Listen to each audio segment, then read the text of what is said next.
Hi everyone! So sa ngayon tignan natin kung ano mensahe ng Panginoon para sa ating lahat. I am sensing changes. We have the near. We also have the hide. My angel. And curse. No wonder why nung umpisa parang na-sense ko hide secrets in nafe-feel ko. Kasi si curse natin ay naka-reverse. Ibig sabihin nun na if ever you're hiding something, it will not be cursed. So it is advised as of now na kayo ay maging introvert para yung mga bagay na meron ka, hindi siya ma-curse. Okay? We also have my angel here.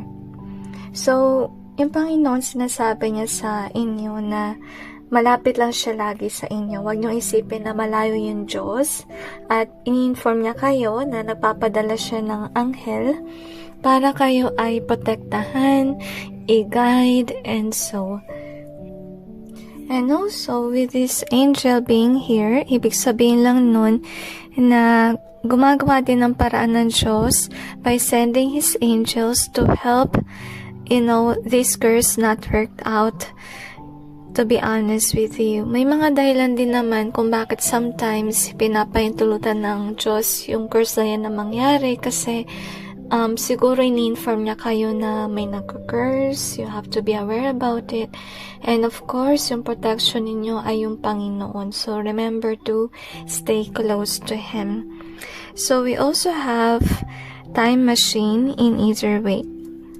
We also have this one, stairs in either way, trust is in either way, and we also have this one. So, ini-inform tayo ng Panginoon na hindi lahat ng tao na kilala natin noong past or present moment ay someone na itatrust natin. Okay?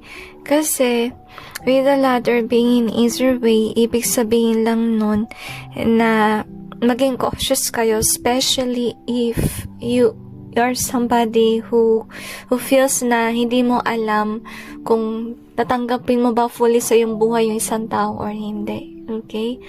Remember to stay cautious na rin kasi remind yourself na hindi lahat ng tao na fina-follow ka, nandiyan, and so on, is someone that you can trust.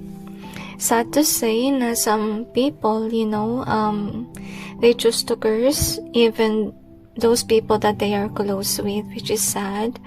So, kaya huwag kayong basta-basta actually magta-trust. Yun yung mapapayo ko sa inyo. And then, yung protection nyo ay syempre yung Panginoon. And remind yourself to hide. Meaning, not to post a lot about your life or share a lot about your life. Okay?